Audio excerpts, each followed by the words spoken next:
Startup के लिए बहुत संभावनाएं हैं। ऐसे में इंडस्ट्री आधारित रिसर्च को हमें अधिक प्रोत्साहन देगा।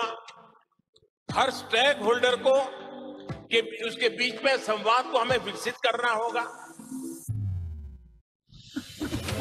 पिछले 10 वर्षों में biotechnology industry research assistance council के अथक परिश्रम और सतत प्रयासों ने स्टार्टअप्स एवं एंटरप्रेन्योर्स के इकोसिस्टम को स्थापित किया है और इसे नर्चर करके शिखर तक पहुंचाया है।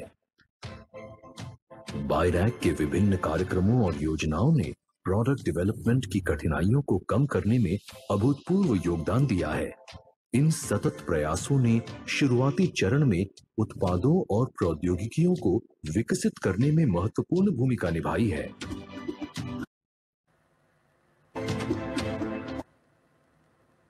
प्रयोगशाला में किए गए शोध के परिणाम रोगियों के इलाज के नए तरीके विकसित करने में सहायक हुए हैं तथा लोगों के जीवन पर गहरा एवं सकारात्मक प्रभाव डाला है। स्थापित किए गए बायो इंक्यूबेटर्स के नेटवर्क तथा बायोफार्मास्यूटिकल्स हेतु क्लिनिकल ट्रायल नेटवर्क ने देश के बुनियादी ढांचे के निर्माण में अतुलनीय भूमिका निभाई है।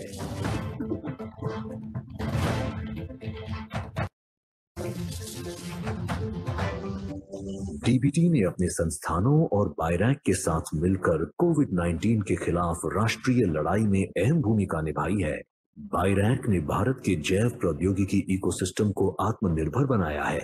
वैक्सीन जैसे कि दुनिया का पहला एवं पूर्णतः स्वदेशी डीएनए आधारित वैक्सीन, डायग्नोस्टिक्स, चिकित्सीय साधन, पीपीई किट और वेंटिलेटर जैसे कई उत्पादों को जन जन तक पहुंचाया है। भारत सरकार की राष्ट्रीय एवं अंतर्राष्ट्रीय भागीदारी द्वारा बायरैक ने विभिन्न परियोजनाओं के जरिए योगदान दिया है। बहुत ही कम समय में बायरैक ने देश के जैव प्रौद्योगिकी क्षेत्र पर गहरा प्रभाव डाला है।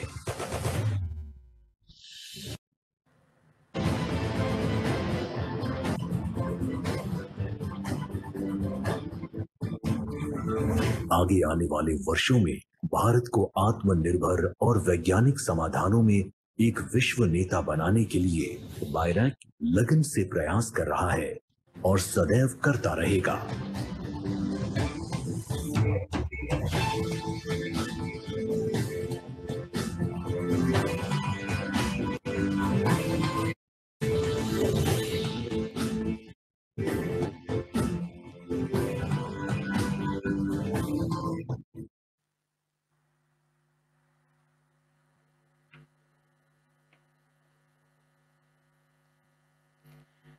विज्ञान एवं प्रौद्योगिकी तथा पृथ्वी विज्ञान राज्य मंत्री स्वतंत्र प्रभार माननीय डॉक्टर जितेंद्र सिंह जी से निवेदन है कि आप कृपया अपने विचार व्यक्त करते हुए सभा को संबोधित करें।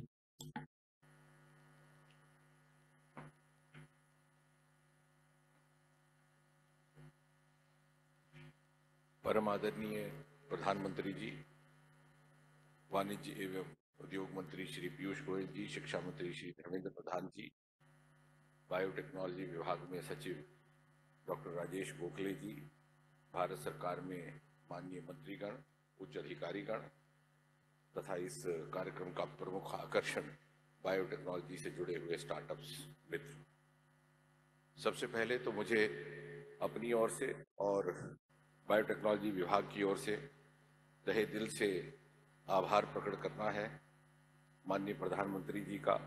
आपने अपने कीमती वक्त से कुछ समय निकालकर न केवल इस कार्यक्रम की शोभा बढ़ाई है बल्कि हमारी हौसला अफजाई भी की है।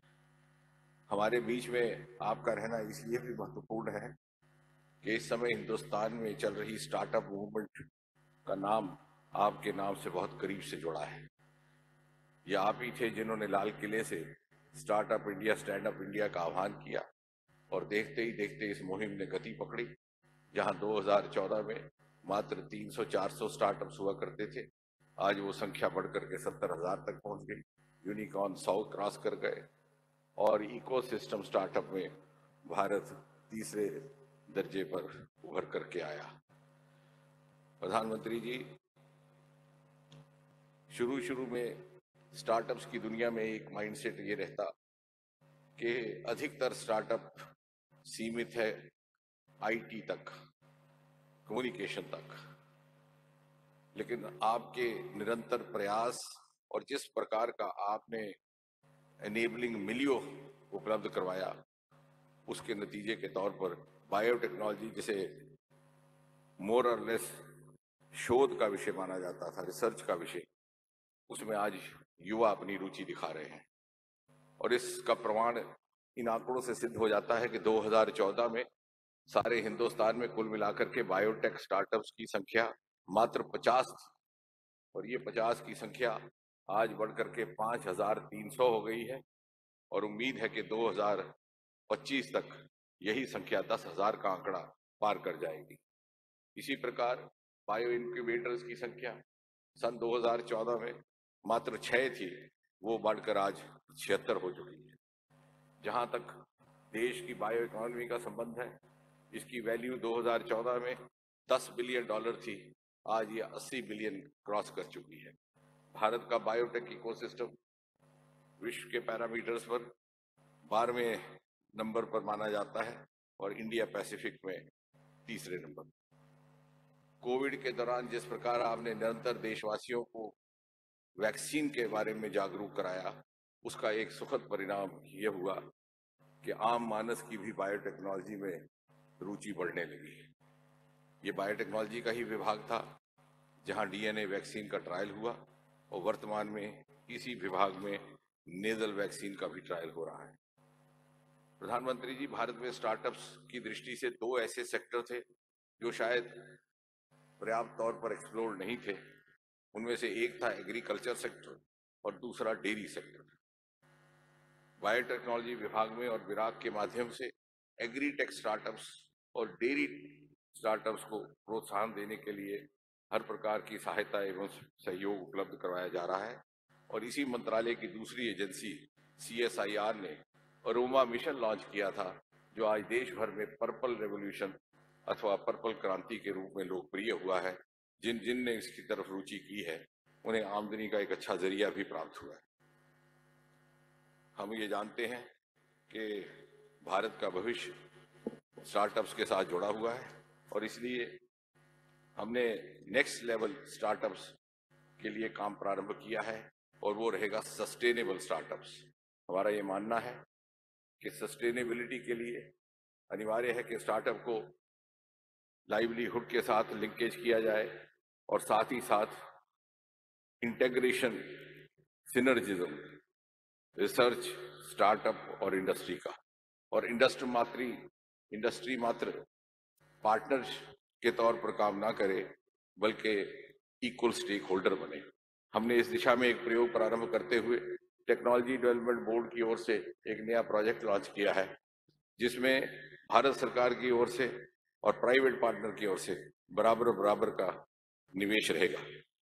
प्रधानमंत्री जी, आपको जानकर के खुशी होगी कि डीसाइलोजेशन के इस प्रोसेस को आगे बढ़ाते हुए हमने पिछले 7-8 महीने में एक नया इनिशिएटिव लिया है। भारत सरकार में विज्ञान के साथ संबंधित विभाग एवं मंत्रालयों की संख्या लगभग 7-8 है। प्रति मास उनकी एक सामूहिक बैठक की जाती है, और आने वाले प्रोजेक्ट्स थीम बेस्ड बनाने का प्रयास है, ना कि डिपार्टमेंट अथवा मिनिस्ट्री बेस्ड।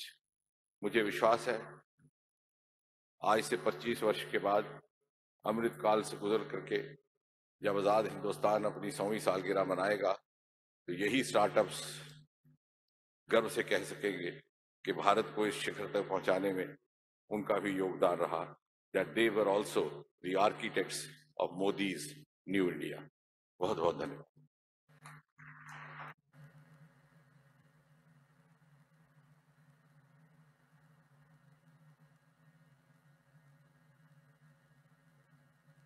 आपके उद्बोधन के लिए आपका बहुत धन्यवाद। भारत के बायोटेक शोकेस पोर्टल विकसित किया है, जो बायोटेक्नोलॉजी के क्षेत्र में स्वदेशी उत्पादों और टेक्नोलॉजीज का संग्रह है। इस पोर्टल में 750 नवीन उत्पाद और टेक्नोलॉजीज हैं। ये स्वास्थ्य सेवा, कृषि, पर्यावरण और इंडस्ट्रियल बायोटेक्नोलॉजी के क्षेत्र में नवाचारों, आविष्कारों और प्रौद्योगिकी परिपक्वता के चरण का विवरण प्रदान करता है। इस पोर्टल के माध्यम से बायरक का उद्देश्य है विभिन्न बायरक योजनाओं के माध्यम से समर्थित व्यावसायिक रूप से किफायती उत्पादों और टेक्नोलॉजीज का प्रदर्शन करना तथा प्रारंभिक चरण के उत्पादों और टेक्नोलॉजीज के लिए सही भागीदारों के साथ जुड़ने का अवसर प्रदान करना। माननीय प्रधानमंत्री से निवेदन है कि आप कृपया रिमोट बटन दबाकर बायोटेक शोकेस पोर्टल को लॉन्च करें।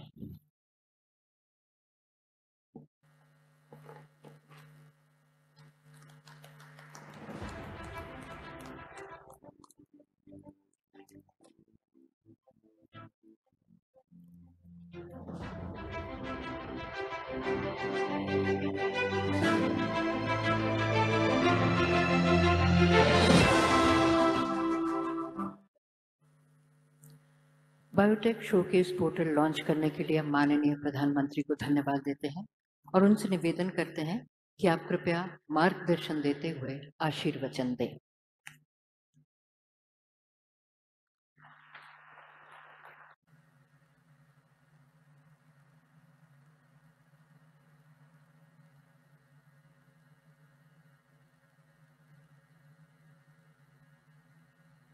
केंद्रीय मंत्रिमंडल के मेरे सभी सहयोगी, बायोटेक सेक्टर से जुड़े सभी महानुभाव, देश विदेश से आए अतिथिगण, एक्सपर्ट्स, निवेशक, एसएमई और स्टार्टअप सहित इंडस्ट्री के सभी साथी, देवी और सज्जनों, देश की पहली बायोटेक स्टार्टअप एक्सपो इस आयोजन के लिए, इसमें हिस्सा लेने के लिए और भारत की एक शक्ति का दुनिया को परिचय कराने के लिए मैं आप सबको बहुत बहुत बधाई देता हूं।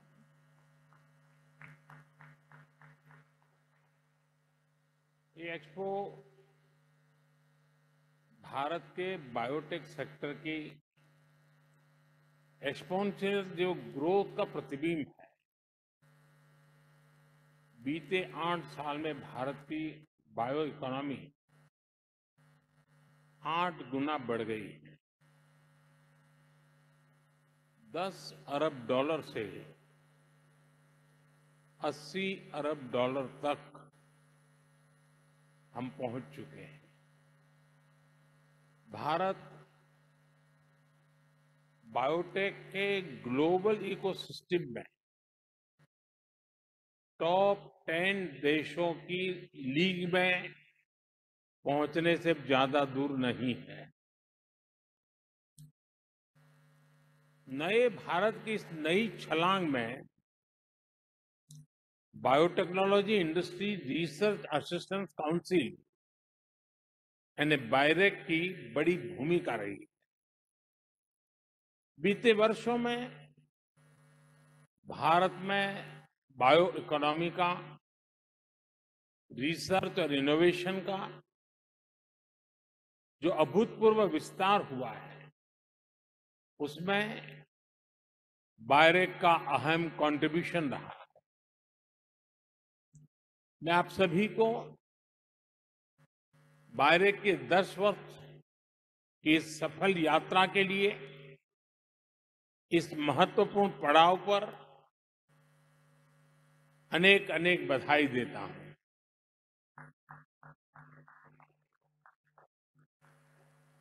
यहां जो एग्जीबिशन लगी है, उसमें भारत के युवा टैलेंट, भारत के बायोटेक स्टार्टअप्स, इनका सामर्थ्य और बायोटेक सेक्टर के लिए भविष्य का रोडमैप बहुत बखूबी, सुंदरता पूर्वक वहां प्रस्तुत किया गया। ऐसे समय में जब भारत अपनी आजादी के अमृत महोत्सव मना रहा है, अगले 25 वर्षों के लिए नए लक्ष्य तय कर रहा है, तब बायोटेक सेक्टर देश के विकास को नई गति देने के लिए बहुत महत्वपूर्ण है। एग्जीबिशन में शोकेस किए गए बायोटेक स्टार्टअप्स और बायोटेक इन्वेस्टर्स और इंक्यूबेशन सेंटर्स नए भारत की एस्पिरेशंस के साथ चल रहे हैं। आज यहां जो थोड़ी देर पहले जो ई पोर्टल लॉन्च किया गया है, उसमें हमारे 750 बायोटेक प्रोडक्ट लिस्टेड है। ये भारत की बायो इकोनॉमी के सामर्थ्य और उसके विस्तार को भी और उसकी विविधता को दिखाता है। साथियों, इस हॉल में बायोटेक सेक्टर से जुड़ा करीब करीब हर सेक्टर मौजूद है। हमारे साथ बड़ी संख्या में ऑनलाइन भी बायोटेक प्रोफेशनल जुड़े हुए हैं। आने वाले 2 दिनों में आप इस एक्सपो में बायोटेक सेक्टर के सामने अवसरों और चुनौतियों पर चर्चा करने वाले हैं। बीते दशकों में हमने दुनिया में अपने डॉक्टर्स, हेल्थ प्रोफेशनल्स की रेपुटेशन को बढ़ते हुए देखा है। दुनिया में हमारे आईटी प्रोफेशनल्स की स्किल और इनोवेशन को लेकर ट्रस्ट का जो माहौल है, वो एक नई ऊंचाई पर पहुंचा है। यही ट्रस्ट, यही रेपुटेशन इस दशक में भारत के बायोटेक सेक्टर, भारत के बायो प्रोफेशनल के लिए होते हुए हम सब देख रहे हैं। ये मेरा आप पर विश्वास है, भारत के बायोटेक सेक्टर पर विश्वास है। ये विश्वास क्यों है, इसकी वजह पर भी मैं विस्तार से बात करना चाहूंगा। साथियों, आज अगर भारत को बायोटेक के क्षेत्र में अवसरों की भूमि माना जा रहा है, तो उसके अनेक कारणों में 5 बड़े कारण मैं देखता हूं। पहला, diverse population, diverse climate zones. दूसरा, भारत का टैलेंटेड ह्यूमन कैपिटल पूल। तीसरा, भारत में ईज ऑफ डूइंग बिजनेस के लिए बढ़ रहे प्रयास। चौथा, भारत में लगातार बढ़ रही बायो प्रोडक्ट्स की डिमांड। और पांचवा, भारत के बायोटेक सेक्टर यानी आपकी सफलताओं का ट्रैक रिकॉर्ड।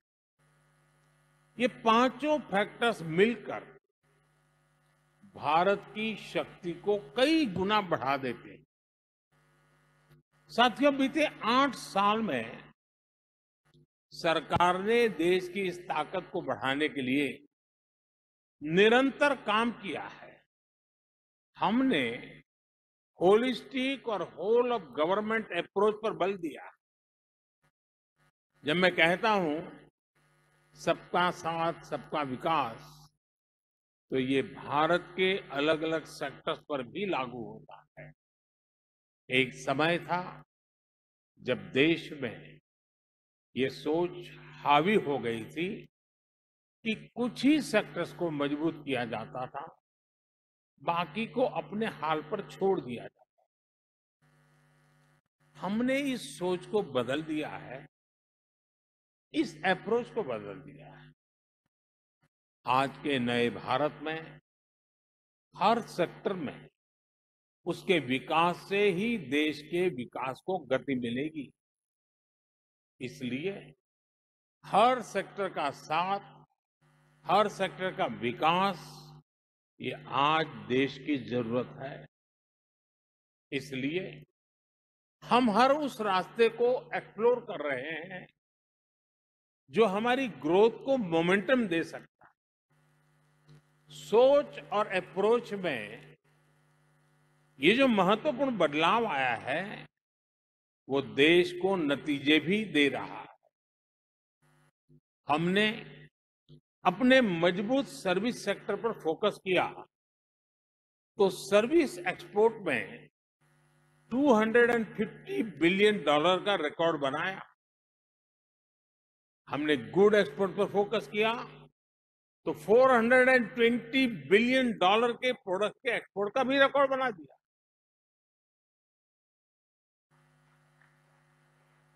इन सबके साथ ही हमारे प्रयास अन्य सेक्टर्स के लिए भी उतनी ही गंभीरता से चल रहे हैं। इसलिए ही हम अगर टेक्सटाइल के सेक्टर में पीएलआई स्कीम को लागू करते हैं तो ड्रोन, सेमीकंडक्टर्स और high efficiency solar PV modules, इसके लिए भी इस स्कीम को आगे बढ़ाते हैं। बायोटेक सेक्टर के विकास के लिए भी भारत आज जितने कदम उठा रहा है वो अभूतपूर्व है। साथियों, सरकार के प्रयासों का आप हमारे स्टार्टअप इकोसिस्टम में भली भांति उन बातों को बहुत विस्तार से देख सकते हैं। बीते 8 वर्षों में हमारे देश में स्टार्टअप्स की संख्या कुछ 100 से बढ़कर 70,000 तक पहुंच गई। ये 70,000 स्टार्टअप लगभग 60 अलग अलग इंडस्ट्रीज में बने हैं। इसमें भी 5,000 से अधिक स्टार्टअप्स बायोटेक से जुड़े हैं। यानी भारत में हर 14वां स्टार्टअप बायोटेक्नोलॉजी सेक्टर में बन रहा है। इनमें भी 1100 से अधिक तो पिछले साल ही जुड़े हैं। आप अंदाजा लगा सकते हैं कि देश का कितना बड़ा टैलेंट तेजी से बायोटेक सेक्टर की तरफ बढ़ रहा है। साथियों, बीते सालों में हमने Atal innovation mission, make in India और आत्मनिर्भर भारत अभियान के तहत जो भी कदम उठाए हैं उनका भी लाभ बायोटेक सेक्टर को मिला है। स्टार्टअप इंडिया की शुरुआत के बाद हमारे बायोटेक स्टार्टअप में निवेश करने वालों की संख्या में 9 गुना वृद्धि हुई है। बायोटेक इंक्यूबेटर्स की संख्या और टोटल फंडिंग में भी लगभग 7 गुना बढ़ोतरी हुई है। 2014 में हमारे देश में जहां सिर्फ 6 बायो इंक्यूबेटर्स थे, वहीं आज इनकी संख्या बढ़कर 75 हो गई है। 8 साल पहले हमारे देश में 10 बायोटेक प्रोडक्ट्स थे, आज इनकी संख्या 700 से अधिक हो गई है। भारत जो अपने फिजिकल इंफ्रास्ट्रक्चर और डिजिटल इंफ्रास्ट्रक्चर में अभूतपूर्व इन्वेस्ट कर रहा है, उसका लाभ भी बायोटेक्नोलॉजी सेक्टर को हो रहा है। साथियों, हमारे युवाओं में ये नया जोश, ये नया उत्साह आने की एक और बड़ी वजह है। ये पॉजिटिविटी इसलिए है क्योंकि देश में अब इनोवेशन का, R&D का एक आधुनिक सपोर्ट सिस्टम उन्हें उपलब्ध हो रहा है। देश में पॉलिसी से लेकर इंफ्रास्ट्रक्चर तक इसके लिए हर जरूरी रिफॉर्म्स किए जा रहे हैं। सरकार ही सब कुछ जानती है।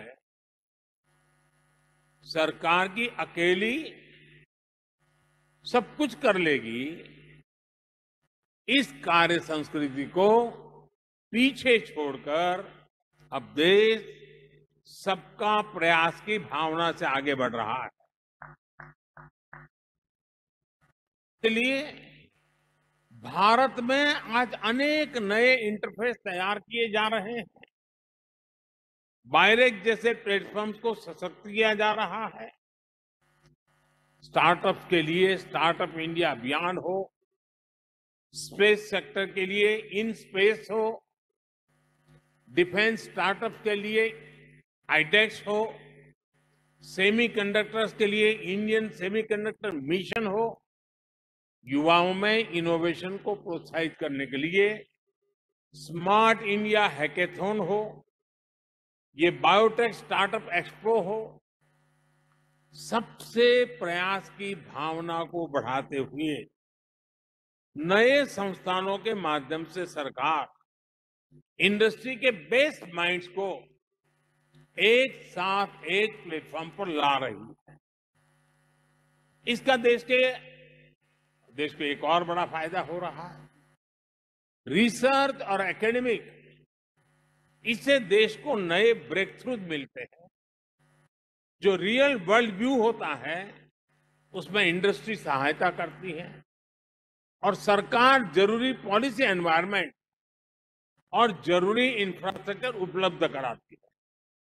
साथियों, हमने कोविड के पूरे कालखंड में देखा है कि जब ये तीनों मिलकर काम करते हैं तो कैसे कम समय में अप्रत्याशित परिणाम आते हैं। आवश्यक मेडिकल डिवाइस, मेडिकल इंफ्रा से लेकर वैक्सीन रिसर्च, मैन्युफैक्चरिंग और वैक्सीनेशन तक भारत ने वो कर दिखाया जिसकी किसी ने कल्पना नहीं की थी। तब देश में भांति भांति के सवाल उठ रहे थे। टेस्टिंग लैब नहीं है तो जांच कैसे होगी? अलग अलग डिपार्टमेंट्स और प्राइवेट सेक्टर के बीच कोऑर्डिनेशन कैसे होगा? भारत को कब वैक्सीन मिलेगी? वैक्सीन मिल भी गई तो इतने बड़े देश में सबको वैक्सीन लगाने में कितने साल लग जाएंगे? ऐसे अनेक सवाल हमारे सामने बार बार आए। लेकिन आज सबका प्रयास की ताकत से भारत ने सारी आशंकाओं का उत्तर दे दिया है। हम लगभग 200 करोड़ वैक्सीन डोज देशवासियों को लगा चुके हैं। बायोटेक से लेकर तमाम दूसरे सेक्टर्स का तालमेल सरकार, इंडस्ट्री और एकेडमिया का तालमेल भारत को बड़े संकट से बाहर निकाल लाया है। साथियों, बायोटेक सेक्टर सबसे अधिक डिमांड ड्रिवन सेक्टर में से एक है। बीते वर्षों में भारत में ईज ऑफ लिविंग के लिए जो अभियान चले, उन्होंने बायोटेक सेक्टर के लिए नई संभावनाएं बना दी हैं। आयुष्मान भारत योजना के तहत गांव और गरीब के लिए जिस प्रकार इलाज को सस्ता और सुलभ किया गया है, उससे हेल्थ केयर सेक्टर की डिमांड बहुत अधिक बढ़ रही है। बायोफार्मा के लिए भी नए अवसर बने हैं। इन अवसरों को हम टेलीमेडिसिन, डिजिटल हेल्थ आईडी और ड्रोन टेक्नोलॉजी के माध्यम से और व्यापक बना रहे हैं। आने वाले सालों में बायोटेक के लिए देश में बहुत बड़ा कंज्यूमर बेस तैयार होने वाला है।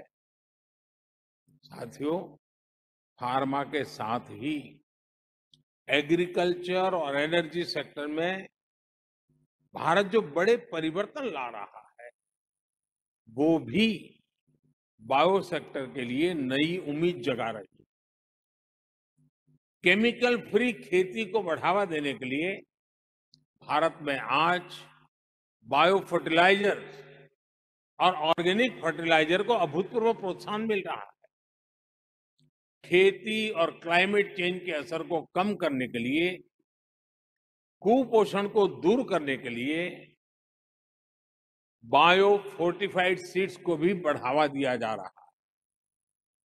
बायोफ्यूल के क्षेत्र में जो डिमांड बढ़ रही है, जो R&D इंफ्रास्ट्रक्चर का विस्तार हो रहा है, वो बायोटेक से जुड़े एसएमईज के लिए, स्टार्टअप्स के लिए एक बहुत बड़ा अवसर है।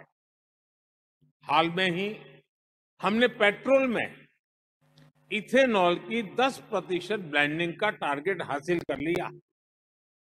भारत ने पेट्रोल में 20% इथेनॉल ब्लेंडिंग का टारगेट भी 2030 से 5 साल कम करके अब उसे 2025 कर लिया है। ये सारे प्रयास बायोटेक के क्षेत्र में रोजगार के भी नए अवसर बनाएंगे, बायोटेक प्रोफेशनल्स के लिए नए मौके बनाएंगे। सरकार ने अभी हाल में जो लाभार्थियों के सैचुरेशन, गरीब के 100% सशक्तिकरण का अभियान शुरू किया है, वो भी बायोटेक सेक्टर को नई ताकत दे सकता है।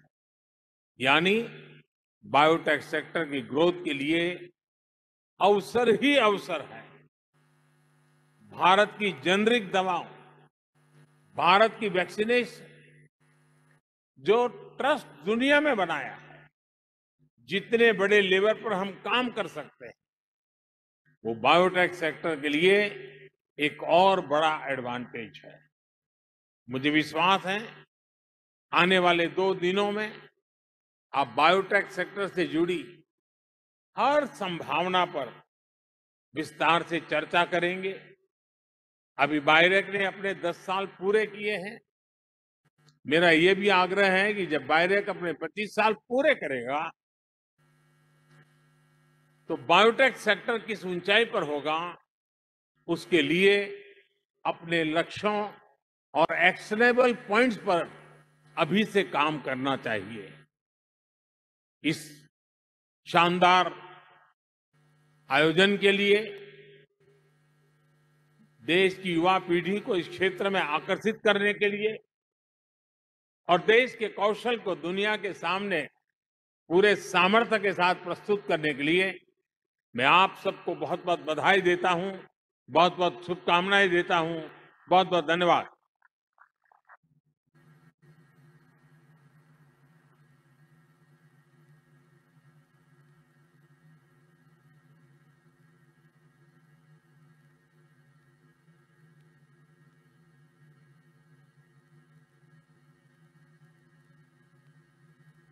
के साथ ही हमारा उद्घाटन सत्र संपन्न होता है। माननीय प्रधानमंत्री और अपने विशिष्ट अतिथियों के हम अनुग्रहित हैं कि आपने अपनी व्यस्तताओं से हमारे लिए समय निकाला।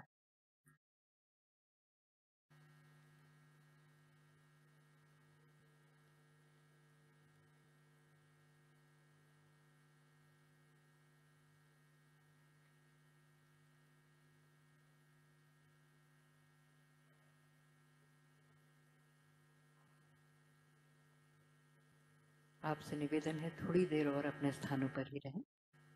अपने नियमित समय पर हमारा अगला सत्र आरंभ होगा। इस सत्र में भाग लेने के लिए आपका बहुत धन्यवाद।